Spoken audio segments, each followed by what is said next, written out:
Baik, salam, selamat pagi Bapak Ibu dan saudara-saudaraku yang terkasih. Pada pagi hari ini saya mengangkat satu pokok bahasan kebenaran firman Tuhan yang saya beri judul Menyenangkan Tuhan. Menyenangkan Tuhan. Mari kita bersama-sama terlebih dahulu membaca Alkitab kita yang terdapat di dalam Galatia pasal 1 ayat 10. Saya akan bacakan, Bapak Ibu perhatikan dengan baik-baik. Galatia 1 ayat 10, demikian firman Tuhan. Jadi bagaimana sekarang? Adakah ku cari kesukaan manusia atau kesukaan Allah? Adakah ku coba berkenan kepada manusia? Sekiranya aku masih mau mencoba berkenan kepada manusia, maka aku bukanlah hamba Kristus. Ini ungkapan Rasul Paulus yang ditujukan kepada orang-orang kafir yang ada di Galatia, yaitu penduduk Listra dan Derbe yang telah bertobat dan menjadi Kristen sekitar tahun 49 sampai 55 Masehi, Bapak Ibu. Rasul Paulus menunjukkan ungkapan hatinya kepada jemaat di Galatia ini yang telah bertobat, yang telah ditobatkan oleh Rasul Paulus pada waktu itu. Aku ini melayani engkau itu bukan untuk mencari hormat manusia. Mengapa Rasul Paulus sampai mengungkapkan kalimat ini, Bapak Ibu? Karena begini, ketika Rasul Paulus mempertobatkan mereka, kemudian tidak beberapa lama Rasul Paulus itu pergi meninggalkan mereka, gitu. Nah, pada waktu itu orang-orang Yahudi Kristen berusaha untuk mempengaruhi mereka. Mereka mengatakan bahwa keselamatan itu bukan hanya percaya kepada Kristus. Untuk bisa menjadi orang yang diselamatkan, mereka harus mengikuti adat istiadatnya orang Yahudi. Mereka harus mengikuti agama Yahudi. Apakah itu? Harus disunat secara lahiriah, harus mengikuti hukum Tauratnya mereka. Orang Yahudi itu punya hukum, itu ada misipati, Pak ya, ada huhim, ada dekalog. Jadi orang-orang Yahudi ini mempengaruhi mereka bahwa untuk menjadi selamat itu tidak percaya kepada Yesus saja. Mereka harus mengikuti adat istiadat orang Yahudi, agama Yahudi. Kemudian Rasul Paulus mengatakan itu Injil yang lain. Itu bukan Injil yang benar. Rasul Paulus mengatakan bahwa aku mengajarkan kepadamu itu bukan Injil yang aku terima dari manusia. Aku mengajarkan kepadamu itu Injil yang aku terima dari Kristus. Dan aku ada di tengah-tengah kamu. Aku mau mengajarkan Injil yang diajarkan oleh Yesus. Aku tidak mengajarkan Injil yang lain. Sedangkan guru-guru atau orang-orang Yahudi Kristen yang menolak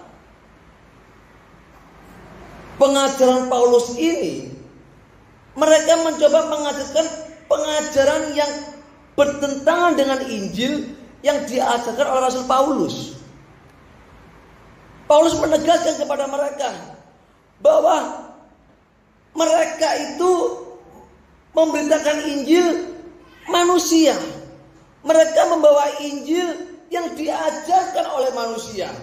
Tetapi Rasul Paulus mengatakan bahwa aku mengajarkan Injil kepadamu itu, Injil yang aku beritakan kepadamu itu bukanlah Injil manusia. Paulus bukan menerimanya dari manusia, dan bukan manusia yang mengajarkannya. Rasul Paulus mengatakan bahwa aku menerimanya oleh penyataan Tuhan Yesus Kristus. Semua yang telah dilakukan dan yang diajarkan oleh Rasul Paulus bukan semata-mata untuk mencari hormat dan nilai dari manusia. Sebaliknya dari orang-orang Yahudi Kristen yang mencoba untuk menyesatkan orang-orang yang ditempatkan oleh Rasul Paulus ini, dia mencari hormat dari manusia. Makanya ketika Rasul Paulus mengatakan bahwa semua yang kulakukan semata-mata hanya untuk menyenangkan Tuhan. Dan Rasul Paulus menganggap sebagai kewajiban untuk berbicara kepada orang-orang yang belum mengenal Tuhan, supaya mereka dapat mengenal Injil yang benar. Rasul Paulus melakukan semuanya itu semata-mata bukan untuk menyukakan manusia. Ia melakukannya semata-mata hanya untuk menyukakan Allah yang menguji hati kita. Bapak Ibu yang dikasihi oleh Tuhan, apa yang dinyatakan oleh Rasul Paulus ini seharusnya menjadi sebuah berita bagi orang-orang yang mengikuti Injil Kristus. Semua yang kita lakukan, semua yang kita kerjakan, ketika kita melayani pekerjaan Tuhan, kita tidak boleh memiliki kepentingan di sana. Amin. Rasul Paulus mengatakan semua yang aku lakukan itu hanya untuk menyenangkan Tuhan. Begitu pula dengan kita semua pengikut Injil Kristus. Kita melakukan segala kegiatan pelayanan harus bertujuan menyenangkan Allah. Sekalipun ada orang yang gak disenangkan. Pada pagi hari ini kebenaran firman Tuhan mengatakan semua pengikut Injil Kristus harus bertujuan menyenangkan Allah. Kita tidak boleh menaruh kepentingan di situ. Biarlah nama Tuhan sajalah yang dipermuliakan lewat kehidupan kita. Kebenaran ini menjadi hal yang prihatin buat saya. Mengapa? Karena memang tidak dapat dipungkiri bahwa di akhir zaman ini banyak sekali penyimpangan-penyimpangan yang membuat orang-orang percaya menjadi hilang dan binasa. Karena ketika mereka ada di pertemuan-pertemuan ibadah, yang mereka dengar itu bukan firman Tuhan yang murni. Yang mereka dengar itu dongeng, kesombongan yang diungkapkan, dan hal-hal yang tidak membangun. Sehingga saya tidak heran di akhir zaman ini banyak anak-anak muda yang berpacaran tidak suci. Saya begitu banyak melihat anak-anak muda yang pergaulannya begitu rusak. Dia melayani Tuhan, menjadi worship leader, menjadi singer, pemain musik, pemberita firman Tuhan, juga curang dalam keuangan, tidak jujur dalam harta orang lain. Dan ini tidak dapat dipungkiri Bapak Ibu. Maka saya ketika menyampaikan firman Tuhan, saya ini deg-degan. Saya ini ngomongnya lurus-lurus saja. Ada banyak orang yang gak mau terima. Tetapi ada orang yang dibangun, ada juga orang yang gak dibangun. Tetapi saya mengatakan saya berdiri di atas kebenaran firman Tuhan. Saya mengatakan saya tidak akan berbicara yang lain selain firman Tuhan. Karena yang bisa mengubahkan orang-orang yang terhilang, orang-orang yang sudah dirasuki oleh filosofi-filosofi dunia, yang diajarkan oleh percintaan dunia, itu tidak ada obatnya di dunia ini selain kebenaran firman Tuhan yang murni. Makanya saya mau mengatakan begini, kebenaran-kebenaran firman Kristus harus disampaikan dengan benar. Kebenaran-kebenaran firman Kristus yang tidak tepat dan yang menyimpang tidak boleh ditawarkan di pertemuan-pertemuan ibadah anak-anak Tuhan. Amin. Mengapa? Karena kebenaran-kebenaran firman Kristus yang tidak tepat, yang menyimpang, yang ditawarkan kepada orang-orang percaya, itu bagi orang-orang yang gak pernah belajar, itu dipikir kebenaran, dihisap, dikunyah, ditelan, jadi daging. Bener gak? Diajarkan terus, setiap hari Minggu diajarkan, ikut Tuhan itu pasti diberkati. Di mana ayatnya? Alkitab saya mengatakan tidak ada kemuliaan tanpa penderitaan. Abraham diberkati, baca dong kitabnya dengan benar. Abraham itu dalam keadaan nyaman disuruh keluar sama Tuhan dari Ur Kasdim, menjadi musafir sampai mati nggak melihat negeri yang dijanjikan. Pengikut Yesus diberkati, yang mana saya mau tanya?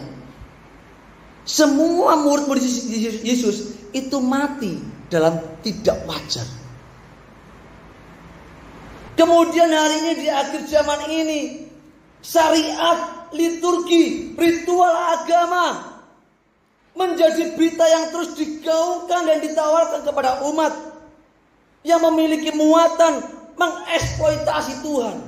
Ikut Tuhan itu diberkati. Kalau Bapak Ibu gak berkati pekerjaan Tuhan, gak akan diberkati. Saya mau melihat bahwa begitu banyak orang-orang Kristen ketika berurusan dengan Tuhan, mencoba untuk mengeksploitasi Tuhan, mencoba untuk memanfaatkan Tuhan. Hal ini terjadi karena berita yang disampaikan di mimbar itu bukanlah kebenaran firman Kristus yang diajarkan oleh para murid-murid dan rasul-rasul. Tetapi hari ini banyak umat mulai disimpangkan sehingga hidupnya tidak dapat menyukakan Tuhan, Bapak Ibu. Karena umat diarahkan untuk berurusan dengan Tuhan semata-mata hanya untuk memenuhi kebutuhannya, kepentingannya, kepuasannya. Sehingga banyak sekali orang Kristen yang masih terlena mengharapkan kedamaian dan kenyamanan dunia ini. Benar apa betul? Saya kemarin di komunitas hamba-hamba Tuhan bilang, saya ini kalau doa keliling supaya damai kota saya, nggak bisa damai. Percaya sama saya, kalau bumi ini bisa damai, potong kelingking saya. Dunia akan terus bergejolak. Dia kan raja damai, Pak. Damainya bukan di bumi, damainya di kita orang-orang percaya. Amin. Dunia akan terus bergejolak. Orang-orang yang tidak mengenal kebenaran mengharapkan kedamaian dan kenyamanan dunia ini. Sehingga tidak heran Bapak Ibu, kalau kita melihat masih banyak orang-orang yang di dalam gereja yang masih membangun percintaan dengan dunia, bahkan kawin dengan dunia, sehingga tidak bisa diubah dan menjadi binasa. Semua perbuatan ini adalah kekejian bagi Tuhan, Bapak Ibu. Kita buka yuk dalam Yakobus 4 ayat 4. Ini kalimat yang perlu kita pahami dengan benar. Yakobus pasal 4 yang keempat. Karena barang siapa yang mencintai dunia, ia tidak akan dapat mencintai Tuhan. Sudah dapat? Saya bacakan. Hai kamu, orang-orang yang tidak setia. Sama lagi. Hai kamu, orang-orang yang tidak setia. Tidakkah kamu tahu bahwa persahabatan dengan dunia adalah permusuhan dengan Allah. Jadi, barang siapa hendak menjadikan sahabat dunia ini, ia menjadikan dirinya musuh Allah. Saudara tidak dapat mengabdi kepada Allah juga mengabdi kepada dunia. Ora iso. Tidak bisa. Amin. Orang-orang yang mencintai dunia pasti merindukan kekayaan di bumi ini. Pasti. Ingat, Alkitab sudah mengatakan bahwa mereka yang ingin kaya akan terjatuh dalam berbagai-bagai pencobaan. Baca dalam 1 Timotius 6 ayat 9 sampai 12. Orang yang ingin kaya itu akan jatuh dalam berbagai-bagai pencobaan. Pagi ini kita harus menyadari dan menghayati bahwa dunia ini bukan rumah kita. Katakan amin. Dunia ini bukan rumah kita. Rumah kita di sono. Halo? Rumah kita di mana? Rumah kita di surga, Bapak Ibu. Oleh sebab itu saya berharap melalui kebenaran ini kita mau untuk menggugah gairah kita mengiring Tuhan. Menggugah gairah kita untuk mengiring Tuhan. Supaya kita lebih sungguh-sungguh dan lebih serius lagi. Supaya kita dapat mengenakan gaya hidup yang dapat menyenangkan Tuhan. Pak, berat Pak. Masih daging ini Pak. Matikan. Sangkali dirimu. Saya ini sudah bertobat dari makan jeroan. Saya ini kalau makan jeroan itu ampun, suka banget. Apalagi kalau makan kari kambing. Waduh, itu kalau jeroannya. Makan soto, waduh jeroannya. Tuhan ingatkan sama saya, Ful, kamu tahu usus? Itu nyerap racun gitu. Paru-paru nyerap racun. Makanya di dalam Alkitab Perjanjian Lama, yang namanya jeroan itu diapain? Dibakar. Gak boleh dimakan. Kalau saya dihadapkan bapak kasih saya soto jeroan, bagi saya itu kesukaan gak? Suka banget. Tapi saya bilang begini, sangkali dirimu bilang gak suka. Sangkali pun, ya, matikan bilang gak suka. Sebenarnya apa? Suka, tapi bilang gak suka. Jeroan, gak suka. Betul gak? Begitu pula kita orang percaya, kedagingan ini enak. Tuhan bilang sangkali. Enak Tuhan, sangkali. Salibkan kedaginganmu, matikan kedaginganmu. Kalau Bapak Ibu tidak mau menyangkali diri, Bapak Ibu masih mau hidup dengan percintaan dunia, dengan kedagingan yang ada, Bapak Ibu tidak akan pernah dapat menjadi orang yang diselamatkan. Bapak Ibu akan menjadi orang yang bercinta dengan dunia, kawin dengan dunia, dan akhirnya binasa selama-lamanya, terpisah dari Allah. Makanya saya mengajak Bapak Ibu, ayo kita berjuang. Hidup ini kan pertandingan. Selesaikan pertandingan hidup kita di kesempatan dan di sisa waktu yang singkat ini dengan selalu menyenangkan hati Tuhan. Gak mudah loh Pak. Saya ini sudah sama istri berjuang untuk gak cinta dunia. Saya berjuang habis-habisan semua, aku abdikan untuk Tuhan. Itu aja kalau ada lagi bawa mobil Pak, lagi puji Tuhan ini, haleluya, orang motong, hei, Tuhan ampuni. Ini sudah dipaksa ini. Kadang-kadang kedagingannya masih mau. Bayangkan yang gak pernah berjuang. Bayangkan kalau gak pernah berjuang. Saya tidak bermaksud untuk mengajak Bapak Ibu berpikir, aduh Pak Saiful ini hidup berbuat susah ya. Saya nggak ngajak Bapak Ibu berpikir pesimis. Saya mengajak Bapak Ibu untuk berpikir optimis hidup. Karena apa yang saya sampaikan pada pagi hari ini, itu saya menyampaikan kebenaran firman Tuhan. Saya mau menyampaikan apa yang Alkitab tulis.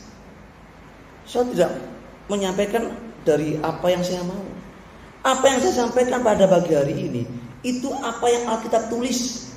Dan apa yang saya sampaikan pada pagi hari ini, itu saya sampaikan dengan kebenaran.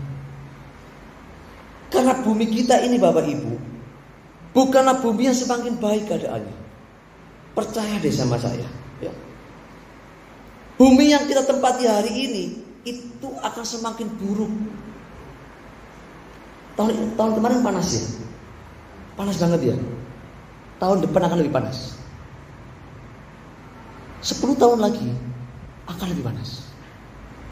25 tahun lagi, nggak tahu saya. Bisa-bisa jadi dendeng ya. Saya dulu kalau ke Malang itu 10 tahun yang lalu masih pakai jaket, kedinginan. Sekarang kalau saya ke Malang, ke alun-alun Batu, itu lepas jaket, gitu ya. Saya kemarin ke Pujon sama istri, ke Puncak, ke Paralayang. Itu dulu harus pakai jaket, ngomong keluar asapnya. Sekarang itu saya nggak pakai jaket, kayak kaos aja. Itu masih berkeringat. Dunia kita hari ini. Saya mengatakan dunia kita bukan semakin baik, tetapi semakin buruk. Amin. Dan karena semakin bertambahnya kedurhakaan, maka kasih manusia juga semakin tinggi. Kasih semakin pudar Bapak Ibu. Makanya Bapak Ibu, kalau mendengar bahwa bumi akan semakin damai, semakin tenang, bumi akan sejahtera, pada pagi hari saya mau menyampaikan di tengah-tengah pertemuan ini, itu bukan kebenaran. Soal lagi ya, kalau Bapak Ibu mendengar bahwa bumi akan semakin damai, tenang, sejahtera, itu bohong. Bohong Bapak Ibu ya. Saudara jangan harapkan bumi yang semakin baik. Semua itu adalah tipu daya iblis supaya kita menyandarkan harapan kita kepada dunia. Dan kalau kita sangat menyandarkan hidup kepada dunia, maka iblis akan tepuk tangan. Dan kita akan terhilang dari Allah selama-lamanya. Kita mulai menyadari bahwa Tuhan Yesus menghendaki supaya kita ini tidak mencintai dunia. Tuhan menghendaki supaya kita meninggalkan dunia ini. Kita berkemas-kemas. Karena Tuhan Yesus mencoba untuk menggoncangkan dunia ini terus. Kalau Bapak Ibu mempelajari kitab Wahyu, Metrek dibuka pertama, digoncangkan. Betul nggak? Metrek kedua, ketiga, keempat digoncangkan. Dan bumi akan terus digoncangkan. Bumi akan terus dibuat tidak nyaman. Supaya manusia bergantung pada Tuhan. Supaya manusia terus ingat kepada penciptanya. Kalau ada berita dunia akan semakin baik dan semakin damai, itu kebohongan Bapak Ibu. Orang percaya harus dapat menerima dan menghayati sepenuhnya bahwa hidup sesungguhnya itu bukan sekarang, tapi nanti. Bapak Ibu di gereja diajarkan bahwa hidup yang sesungguhnya itu bukan hari ini Bapak Ibu. Hidup kita sesungguhnya adalah nanti di langit baru dan bumi yang baru. Karena bumi ini akan menjadi produk gagal. Ketika manusia jatuh dalam dosa, bumi bukan menjadi tempat yang ideal untuk manusia. Bumi menjadi hunian yang tidak nyaman buat manusia. Bumi akan dihancurkan dan dibinasakan oleh Allah. Orang-orang yang sudah dimasuki oleh filosofi ini kalau bukan kebenaran firman Tuhan Pak, maka tidak akan sadar. Kalau di luar sana Bapak Ibu, itu Bapak Ibu diajari apa? Membangun kerajaan di bumi. Kalau di sini Bapak Ibu diajari apa? Tinggalkan semuanya. Amin. Kumpulkan hartamu di mana? Di surga. Bapak Ibu nggak boleh terikat dengan dunia. Karena orang-orang yang sudah tidak terikat oleh dunia ini, orang-orang yang sudah tidak membangun percintaan dengan dunia ini, adalah orang-orang yang benar-benar sudah mengabdikan dirinya kepada Tuhan. Orang-orang yang mau menghidupi kebenaran dengan benar. Karena orang-orang yang sudah menghidupi kebenaran firman Kristus dengan benar, orang-orang seperti ini tidak mungkin jatuh dalam dosa. Jatuh Pak, jatuh. Tapi tidak hidup dalam dosa. Jatuh sih, seringkali kan nggak sadar, emosi. Tapi ada roh pengendalian, buah-buah rohnya ada. Sadar. Tapi kalau dia jatuh dalam dosa bisa, tapi nggak bisa hidup dalam, nggak bisa. Ya. Karena kebenaran akan ngejar, akan nuntut dia. Karena isinya apa di sini? Kebenaran. Tapi kalau dia nekat untuk berbuat dosa, misalnya sudah, kepepet ini, kepepet, nekat berbuat dosa, ia akan menjadi seperti orang gila yang akan dikejar oleh kebenaran. Dan orang kalau sudah tahu kebenaran, tapi nekat berbuat dosa, dia akan menjadi orang yang bingung. Aduh, aku tahu kebenaran tapi berbuat dosa. Artinya berbuat dosa dengan sadar. Dan orang-orang seperti ini, dia akan segera cepat bertobat. Baik. Makanya kalau ada hamba Tuhan yang jatuh, jangan dihakimin ya. Masih manusia, kasihan loh. Masalahnya begini Bapak Ibu, bagaimana sih supaya kita memiliki hati yang diubah? Hati yang benar-benar dapat menyenangkan Tuhan. Bapak Ibu harus benar-benar komitmen untuk menghidupi kebenaran. Karena hanya kebenaran firman Tuhanlah yang dapat mengubah seseorang. Karena kalau seorang sampai mengerti kebenaran, dia tidak akan bangun percintaan dengan dunia. Dan orang-orang seperti ini tidak mencari kenyamanan hidup di bumi. Yang jajar cuma satu, kesenanganku cuma kamu Tuhan. Pegang duit haleluya, gak pegang duit haleluya. Dalam keadaan terhimpit tetap Tuhan baik. Dalam keadaan kita diberkati, Tuhan baik. Dalam keadaan di lembah kita katakan, Tuhan kau tak pernah tinggalkan hidupku. Tanganmu akan selalu menopangku. Ketika aku jatuh, kau tak akan biarkan aku tergeletak. Aku percaya pertolonganmu. Namanya anak Tuhan. Orang-orang seperti ini Bapak Ibu adalah orang-orang yang akan memiliki kebahagiaan yang tidak bisa digantikan oleh apapun. Orang-orang seperti ini adalah orang-orang yang dapat diubahkan. Mau berjuang. Dan orang-orang seperti ini adalah orang-orang yang siap mati untuk Tuhan. Makanya saya bilang, kalau dulu zaman gereja mula-mula, orang-orang percaya itu yang matiin siapa yang matiin? Yang bunuh. Kekaisaran Roma, betul gak? Percaya Yesus dimatiin, ya kan? Percaya Yesus dianiaya, ditusuk. Itu kalau Bapak Ibu baca para martir, sejarah martir itu ngeri. Ngeri banget. Diikat, dikasih lilin sampai dililin semua jadikan obor. Ada yang ketangkep, kemudian ditarik dengan kuda kaki kiri kanan, ditarik sampai lepas. Dicambui berdarah-darah, begitu dikucurin pakai minyak, pakai jeruk nipis. Itu kalau saya baca buku sejarah para martir, itu saya nangis sendiri. Hari ini Bapak Ibu percaya Yesus gak ada konsekuensinya, Pak. Apa konsekuensinya? Dilempari batu di sini? Juga enggak. Kalau dulu zaman gereja mula-mula, orang-orang percaya dimatiin sama kekaisaran Roma. Hari ini kita matiin diri kita dulu. Dimatiin sendiri, digorok. Siap nggak? Kalau kita mau mati, kita nggak bingung. Kok aku sudah mati? Nggak bingung mati, Pak. Tapi kalau kita masih mengenakan gaya hidup, disuruh mati, takut, Pak. Jadi siapa yang siap mati ke Tuhan? Dimatiin dulu, mati sendiri, digorok dulu, supaya kedaginganku, hawa nafsuku, egoku, ambisiku matiin semuanya. Ketika kita udah siap mati, aku sudah mati kok. Amin. Aku sudah mati, jadi aku nggak takut mati. Orang-orang yang menghidupi kebenaran firman Kristus, orang-orang yang tidak takut mati. Ya. Dan pada pagi hari ini saya mengajak Bapak Ibu untuk membayangkan kematian itu. Pak, jangan keras-keras banyak.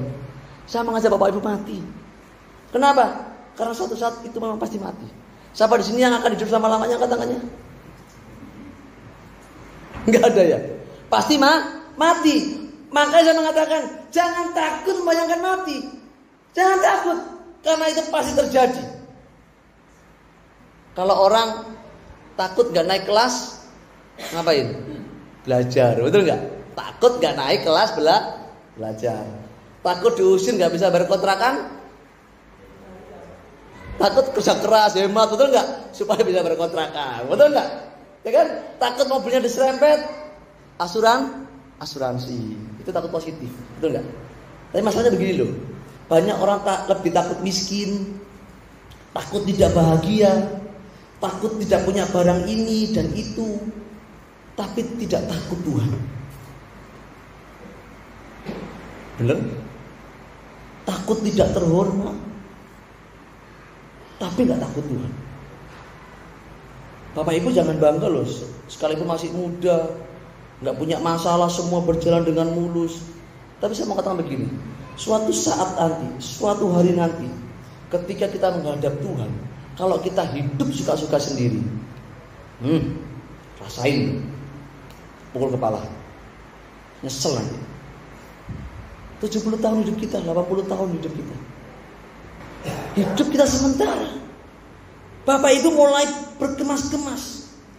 Perjalanan hidup di bumi ini adalah perjalanan membangun sebuah bangunan yang menjadi harta abadi kita kelak. Jadi kalau bicara surga itu bukan nanti, sekarang. Pak, besok aku mau masuk surga. Sekarang kamu ngapain? Ngapain? Binasa. Kalau Bapak Ibu tidak pernah membangun persekutuan dengan Tuhan mulai hari ini, Bapak Ibu jangan harap bisa membangun persekutuan dengan Tuhan nanti di kekekalan. Pak, aku mau surga. Bangunnya mulai hari ini. Karena hidup kita ini adalah perjalanan membangun sebuah bangunan yang abadi, kekayaan yang abadi. Benih ilahi dalam diri kita harus dikembangkan sehingga dapat menjadi sebuah bangunan yang menjadi harta yang abadi, yang kelak dapat kita nikmati. Kalau pada hari ini Bapak Ibu tidak mau membangun bangunan hidup kita dengan benar, Bapak Ibu ceroboh hidup suka-suka sendiri, kemudian jadi orang Kristen masuk surga, gak ada rumusnya di Alkitab saya. Karena hari ini banyak orang Kristen yang tidak membangun bangunan hidupnya dengan benar, untuk persiapan kehidupan yang sesungguhnya yang akan datang. Banyak orang Kristen hidup hanya disibukkan untuk mengisi barang yang satu dengan barang yang lain. Sibuk untuk memiliki barang yang satu dengan barang yang lain. Sibuk dengan kesenangan yang satu dengan kesenangan yang lain. Sibuk dengan dirinya. Alkitab mengatakan inilah yang disebut dengan pesta pora. Manusia hidup dengan dirinya, hidup dengan masalahnya, ketika ketemu Tuhan hanya masalahnya yang terus dibawa. Ketemu dengan Tuhan hanya urusannya yang dibawa. Ketemu dengan Tuhan hanya kepentingannya yang dibawa. Tidak pernah tanya, apa Tuhan kepentinganmu untuk aku lakukan? Orang-orang seperti ini sebetulnya nggak pantas disebut sebagai orang-orang Kristen, Bapak Ibu. Orang-orang seperti ini hanya sibuk berpesta pora, melakukan kesenangannya, hobinya, kesibukannya, hanya untuk kesenangannya sendiri. Hari ini saya mengajak saudara semuanya,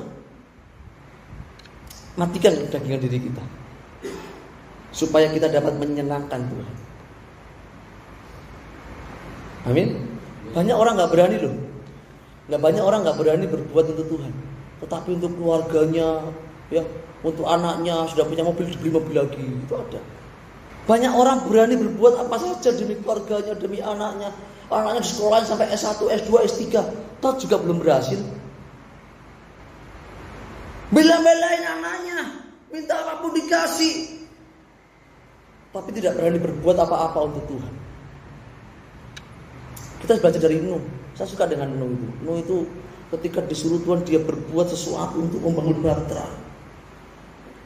Dia membangun karena dia mendengar Tuhan, dan dia melakukan apa yang diperintahkan oleh Tuhan dilakukan dengan sungguh-sungguh.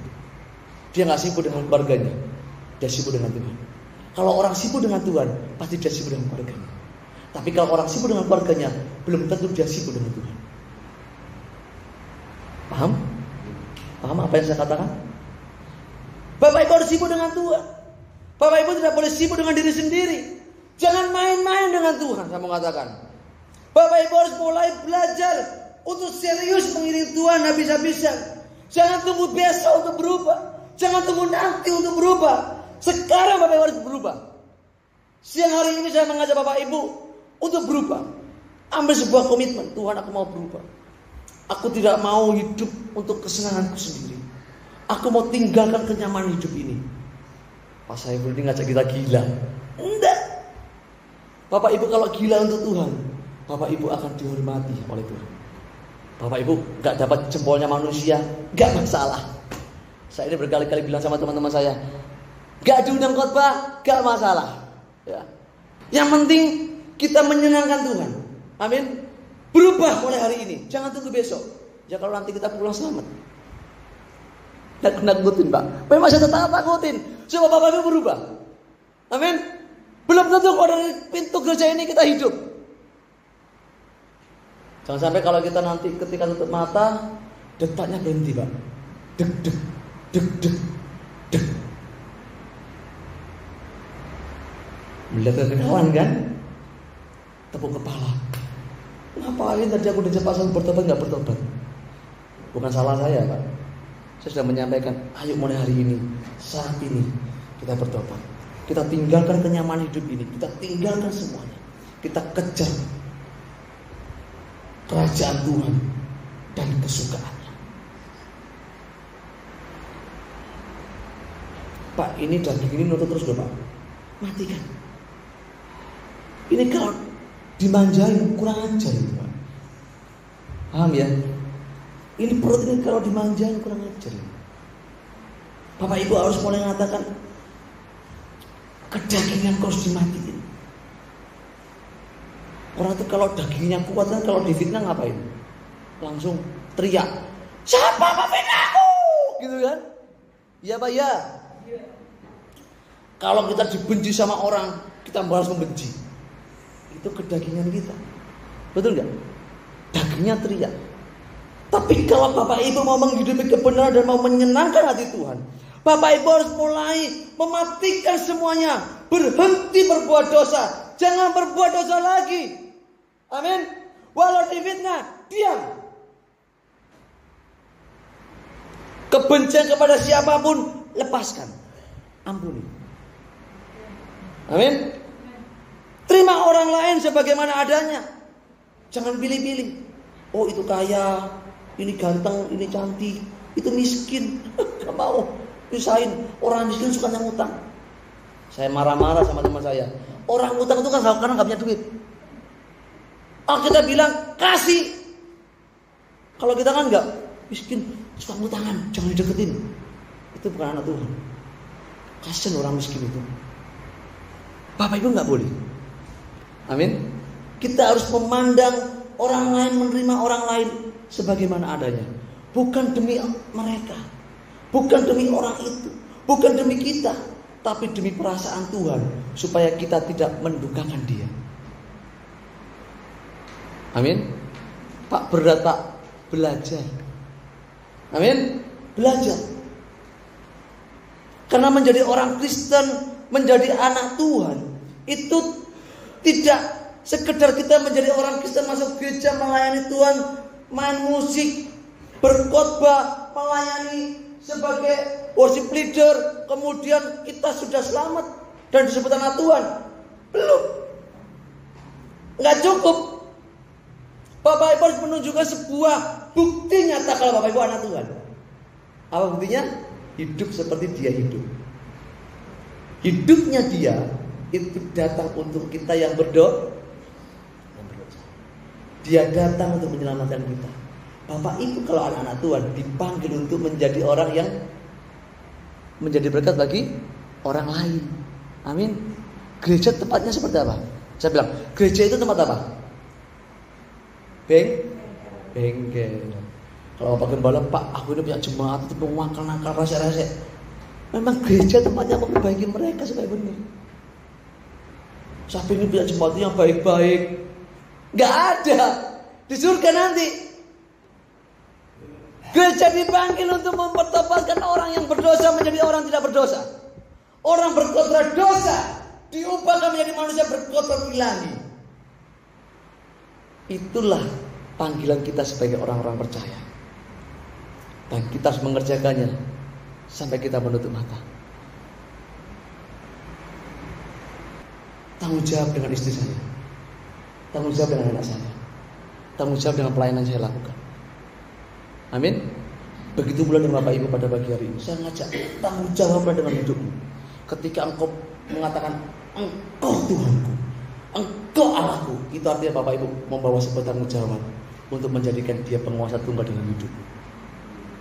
Jangan cuma sampai di bibir, pakai tunggali. Benar gak? Harus diwujudkan lewat tindakan. Karena iman itu adalah tindakan. Setuju dengan saya? Mau berjuang? Jadi Kristen mudah apa enggak? Enggak mudah. Kalau ada bilang jadi Kristen itu enak, mudah, pasti ngawur. Pasti ngawur. Ngomong sabar aja, sabar susah gak sabar? Sabar susah gak sabar itu? Gak mudah loh. Itu bukan susah. Saya bilang susah banget. Itu sabar. Bener gak? Apalagi harus hidup seperti Dia hidup. Itu kalau kita gak belajar mulai hari ini, jangan harap hidup kita bisa menyenangkan Tuhan. Halo? Setuju ya? Dari mana Pak memulai pelayanannya? Gampang. Orang tua kita layani dengan baik-baik. Jadi jangan sibuk dengan pelayanan luar dulu. Orang tua dulu dilayani dengan baik. Amin. Orang tua dulu dilayani dengan baik. Keluarga, istri, anak-anak dilayani dengan baik dulu. Amin. Kalau orang tua sudah kita layani dengan baik, keluarga layani dengan baik, keluarga besar kita layani dengan baik. Alkitabiah Pak ya. Kemana dulu? Yudea, Samaria, ujung bumi. Keluarga besar, baru pelayanan keluar. Amin. Gimana Pak cara dapat jiwa? Lihat dulu, nengok kiri kanan keluargamu, ada yang berbuat enggak? Simpel enggak? Kalau dari situ kita memulai pelayanan kita, hidup kita menyenangkan Tuhan. Amin. Siap berjuang dengan saya, dengan Bapak Gembala? Siap ya? Oke. Tuhan Yesus memberkati.